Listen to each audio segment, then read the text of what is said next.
All right, so now it's time to make these baked beans. First thing we want to do is throw some oil in here, and then we're going to throw in our onions, caramelize those things, get them nice and translucent. Then we're going to add some garlic and then all the other ingredients. So let's get busy. We're just going to get just a little bit on the bottom there. We don't want too much extra because we're going to be throwing everything else on top of it. We don't want our beans oily.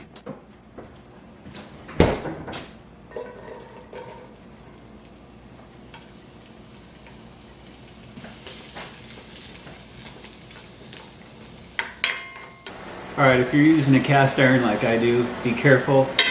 That thing gets hot. Our onions are done.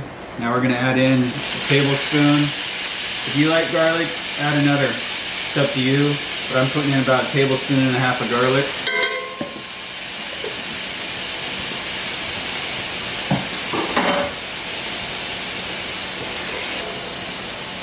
Ooh, it smells good. All right. Now, before you go and throw the baked beans in, you want to make sure that you drain off as much liquid as you possibly can. I just go and open the can lid and just hold it until it starts dripping just here and there. And then after that, I just pour them right in.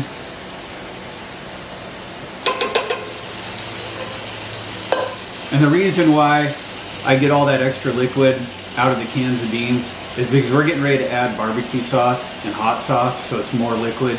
And I like my beans to be a little bit thicker than runny.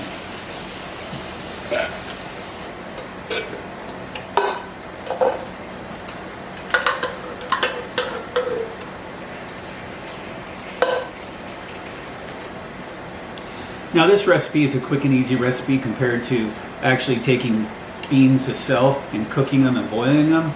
I always use Bush's baked beans. For whatever reason, they come out tasting fantastic. I've used other brands, but I always go right back to Bush's. Now that that's in there, I already have my bacon pre-cooked. Again, it's 1 cup. If you want your baked beans to have chicken, throw chicken in there. You could throw ham, whatever it is you want. I know bacon and ham are pretty much the same, but it's however you want it. Just make sure that it's cooked before you throw it in. Add in my tablespoon of black pepper and my 1 cup of brown sugar.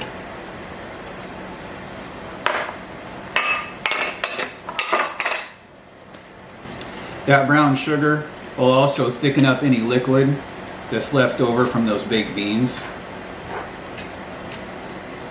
I'm gonna let that cook in for just a few minutes before I add my hot sauce and my barbecue sauce. I also want to taste it to see how sweet it is with that brown sugar. If you want it sweeter, you can always add more brown sugar, but usually that cup does plenty and you really don't have to add any more.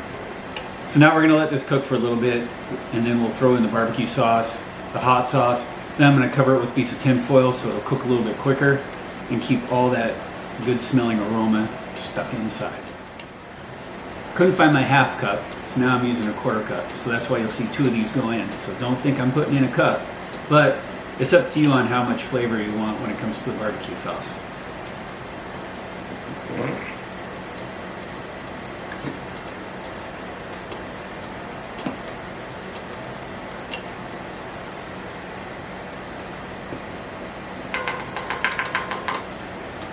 Now I've made this so many times that I know just by squirting this in how much a tablespoon is.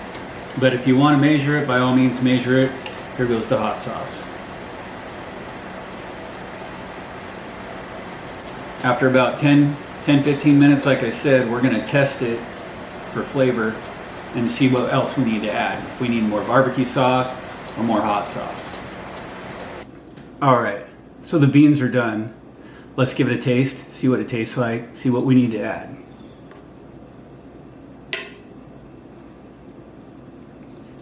So it's nice and thick.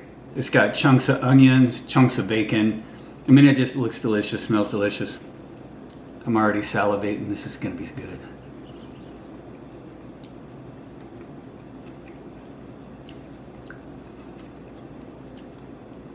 Right off the bat, you get a little bit of sweetness from that barbecue sauce. Then, as you're chewing it, and it hits the back of your throat, that's when the spice hits. I added just a little bit more hot sauce and about a quarter cup more barbecue sauce to that recipe. That recipe is just base. You guys can add and subtract whatever you want.